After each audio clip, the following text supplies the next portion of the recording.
Hey people, welcome back to my channel. এটা আমার 1 পাউন্ডের বাটারস্কচ ফ্লেভার কেকের অর্ডার ছিল, আর যেটাকে আমি গ্রিন কালারের ক্রিম দিয়ে পুরোপুরি কভার করে নিয়েছি। এটা একটা নেইমার থিম কেক ছিল। তো যেই বোনটা আমার কাছে কেকের অর্ডার করেছিল ও বারবারই বলছিল দিদি কেকটা খুব সুন্দর করে করো, কারণ ওর একটা স্পেশাল মানুষ, ওর বয়ফ্রেন্ডের বার্থডে ছিল আর ওর বয়ফ্রেন্ড নেইমারের ফ্যান।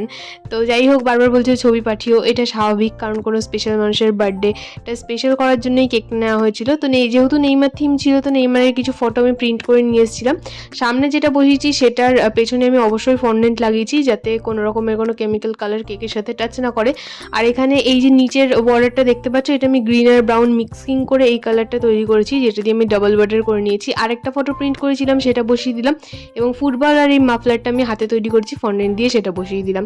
আর এখানে মিস্টার টুডু লেখা ছিল, হ্যাপি বার্থডে মিস্টার টুডু, যেটা আমাকে লিখতে বলেছিল। কিছু স্প্রিঙ্কেল আর গোল্ড ফ্লেক্স দিয়ে কেকের পুরো ডিজাইনটা কমপ্লিট করেছি। তো ডিজাইনটা ভালো লাগলে অবশ্যই চ্যানেলটাকে সাবস্ক্রাইব করো আর জানিও কেমন লাগলো।